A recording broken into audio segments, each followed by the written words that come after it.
जय Hind defence lovers. आज की टॉप हेडलाइंस कुछ इस प्रकार है। भारत ने किए प्रलय मिसाइल के लगातार 2 सफल परीक्षण। गृह मंत्री ने कंफर्म किया कि ऑपरेशन महादेव में ढेर हुए आतंकी थे पहलगाम के हमलावर। भारतीय प्रधानमंत्री ने यूएस प्रेसिडेंट की भारत पाकिस्तान के सीज फायर वाले दावे को किया खारिज। अब भारतीय सेना ने भी अपनाई है यूएस और इजरायल की तरह रेड टीमिंग अप्रोच। और ऑपरेशन सिंदूर को लेकर पार्लियामेंट में पूछे गए कुछ बिना सर पैर वाले क्वेश्चंस पर पाकिस्तान का एंटी इंडिया प्रोपेगेंडा शुरू।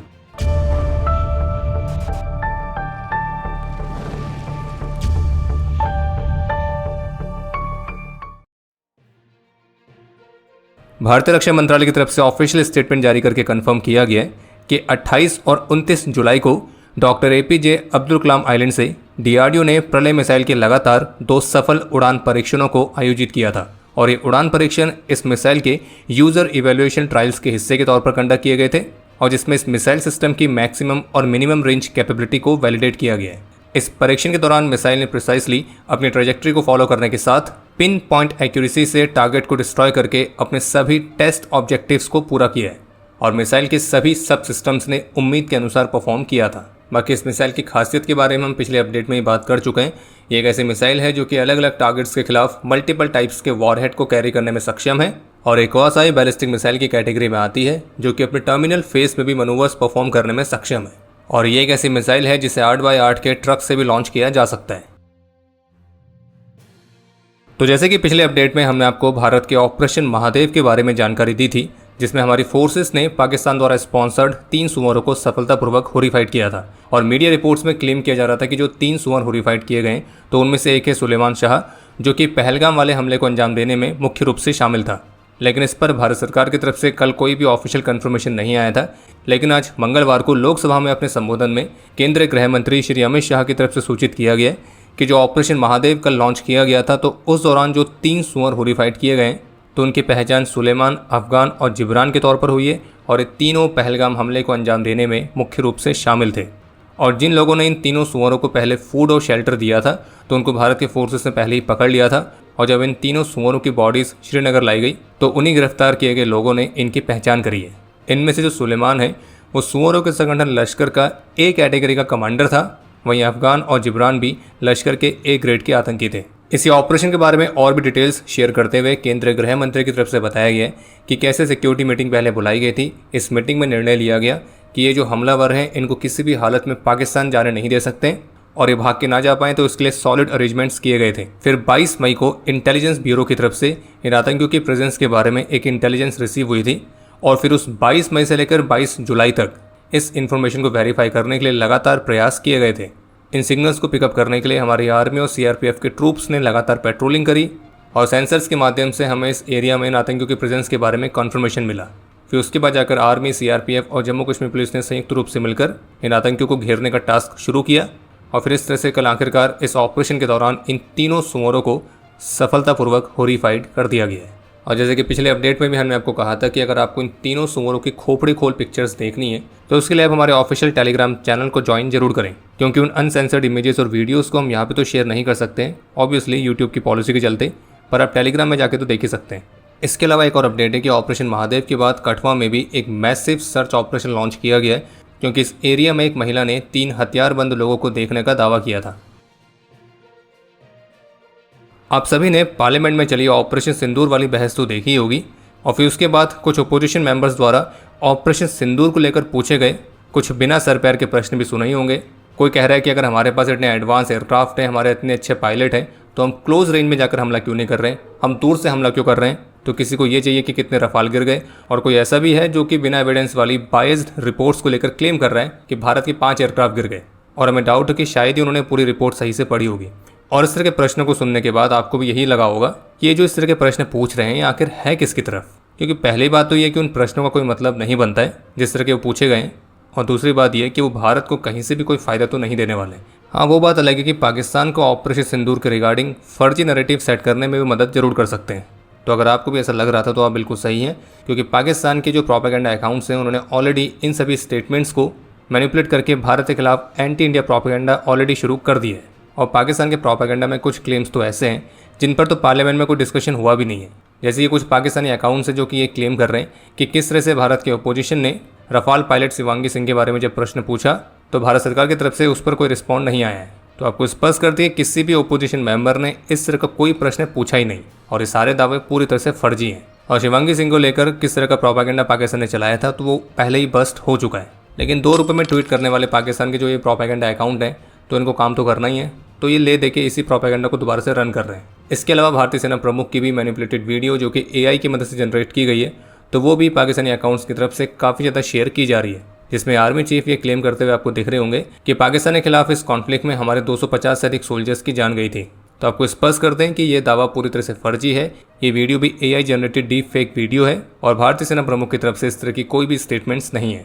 और हाँ, बाकी भारत के खिलाफ प्रोपेगेंडा रन करने में केवल पाकिस्तान ही नहीं बल्कि वेस्टर्न मीडिया भी काफ़ी मुख्य रूप से शामिल रहती है, और जिसके एक लेटेस्ट प्रमाण तो अभी हाल ही में देखने को मिला है। जब कल भारत ने पाकिस्तान द्वारा स्पॉन्सर्ड पहलगाम के असली हमलावरों को हॉरिफाइड किया था तो उसको लेकर रॉयटर्स की रिपोर्ट जारी की गई, जिसमें उसको इस तरह से मेंशन किया गया कि कश्मीर में इंडियन आर्मी के साथ फायर फाइट में 3 लोग मारे गए। मतलब भारत में जब आतंकवादियों को मारा गया है तो वहाँ पे इस वेस्टर्न मीडिया के लिए वो आतंकवादी नहीं है बल्कि लोग हैं, और वहीं दूसरी तरफ जब ये पाकिस्तान के ऐसी कोई न्यूज़ कवर करते हैं तो वहाँ पे क्लियरली लिखते हैं कि पाकिस्तान की सिक्योरिटी फोर्सेस ने आतंकियों को मारा है, और इसी को आसान शब्दों में कहते हैं दोगलापन।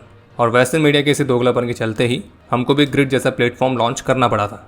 इसके अलावा एक और इंटरेस्टिंग चीज़ देखने को मिली है कि पहले वाली सभी हारों की तरह ही इस ऑपरेशन सिंदूर की हार के लिए भी पाकिस्तान ने अपने ही देश की जनता का ब्रेन वॉश करना ऑलरेडी शुरू कर भी दिया है। और अभी हाल ही में पाकिस्तानी स्कूल की टेक्स्ट बुक की एक पिक्चर काफ़ी वायरल हो रही है, जिसमें भारत पाकिस्तान के इस 2025 वाले कॉन्फ्लिक्ट के बारे में मेंशन किया गया है, जिसमें ऑब्वियसली यही दिखाया गया है कि कैसे इस दौरान पाकिस्तान ने भारत के ऊपर बढ़त प्राप्त करी थी। वो बात अलग है कि इन सभी को साबित करने के लिए प्रूफ कहाँ है? सोशल मीडिया में। अभी हाल ही में ANI के साथ एक्सक्लूसिव इंटरेक्शन में आर्मी एयर डिफेंस के DG lieutenant general Sumer Ivan D'Cunha की तरफ से बताया गया कि कैसे भारतीय सेना ने अपनी प्रिपेयर्डनेस और डिसीजन मेकिंग को और भी इम्प्रूव करने के लिए रेड टीमिंग नाम की एक मॉडर्न वॉर प्लानिंग अप्रोच को इस्तेमाल करना शुरू किया है। और इसी दौरान उन्होंने इस बात का भी खुलासा किया कि कैसे ये जो रेड टीमिंग है इसे ऑलरेडी अभी हाल ही के मिलिट्री कैंपेन में इस्तेमाल भी किया गया था, और अब इस अप्रोच को पूरी फोर्स में काफ़ी ज़्यादा इस्तेमाल किया जा रहा है। और ये जो रेड टीमिंग अप्रोच है इसे अमेरिका काफ़ी लंबे समय से इस्तेमाल करता आया है और इसराइल ने भी इसको काफ़ी हद तक इस्तेमाल किया है। आसान से शब्दों में आपको समझा देते हैं कि रेड टीमिंग का मतलब है कि एक ऐसी रणनीति जिसमें मिलिट्री अपने दुश्मन की तरह सोचकर अपनी सिस्टम्स, अपनी योजनाएं और अपनी यूनिट की तैयारियों को परखती है। कहने का मतलब ये है कि ऑर्गेनाइजेशन में एक तरह का ग्रुप बनाया जाता है जो कि जानी जाती है रेड टीम के नाम से। रेड टीम का काम होता है दुश्मन की टैक्टिक्स को सिमुलेट करना, उनकी तरह सोचना और ऑर्गेनाइजेशन के अंदर दुश्मन की तरह उसकी कमजोरियों का पता लगाना। ये बिल्कुल वही कॉन्सेप्ट है जो कि मिलिट्री एक्सरसाइज के दौरान भी फॉलो किया जाता है, जिसमें एक रेड टीम होती है, एक होती है ब्लू टीम। और इस तरह के अप्रोच के माध्यम से जो हमारी अपनी ऑर्गेनाइजेशन के अंदर ब्लाइंड स्पॉट्स हैं वो रिवील होते हैं। हमारी ट्रेनिंग कैसी है, हमारी प्लानिंग कैसी है, हमारी तैयारी कैसी है, वो इम्प्रूव होती है। और रियल बैटल में किसी भी अनएक्सपेक्टेड सिचुएशंस के लिए हमारे ट्रूप्स को ज़्यादा से ज़्यादा तैयार किया जाता है। यानी कि सीधे तौर पर कहा जाए तो युद्ध की तैयारियों में रेड टीमिंग का मतलब है अपने दुश्मन की तरह सोचना, और इससे पहले कि हमारे दुश्मन को हमारी वीकनेस के बारे में पता लगे हम उसे खुद से इस रेड टीमिंग अप्रोच के माध्यम से एक्सपोज करके सही कर सकते हैं, ताकि रियल बैटल में हम हमेशा तैयार रहें।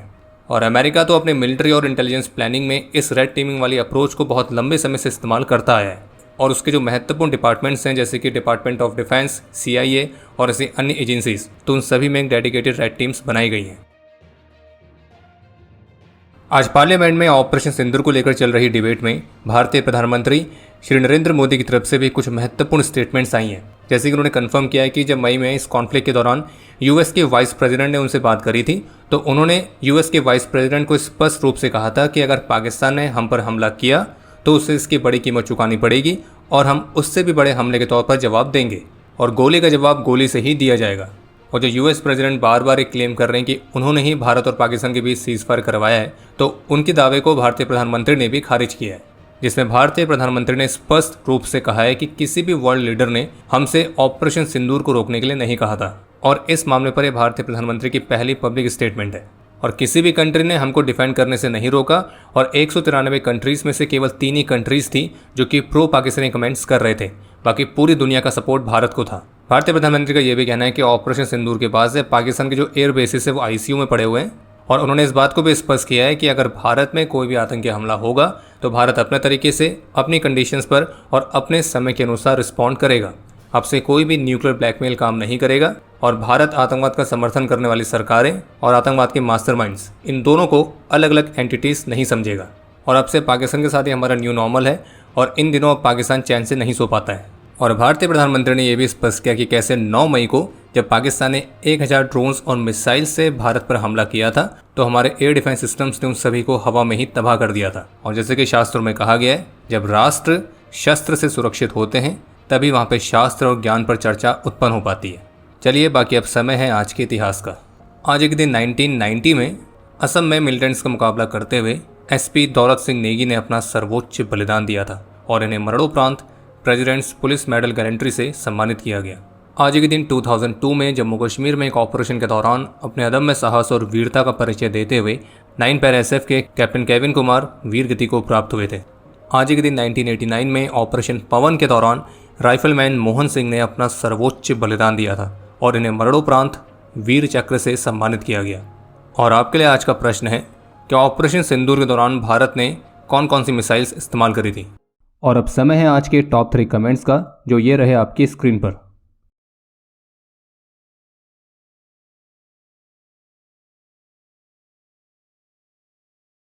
उम्मीद है आपको आज का एपिसोड पसंद आया होगा। पसंद आया तो वीडियो को लाइक करना ना भूलें। आपके कोई भी सुझाव या सवाल हो तो उसके लिए कमेंट सेक्शन ओपन है। और अगर आप डिफेंस रिलेटेड और भी एक्सक्लूसिव कंटेंट में दिलचस्पी रखते हैं तो आज ही प्ले स्टोर से डिफेंस स्क्वाड की सुपर ऐप को डाउनलोड करना ना भूलें। और अगर आप चैनल पर पहली बार आए हैं तो squadron.in पे जाके हमारे नए डिज़ाइंस को भी चेकआउट जरूर करें। बाकी जल्द मिलेंगे नए एपिसोड के साथ। तब तक के लिए जय हिंद, जय भारत।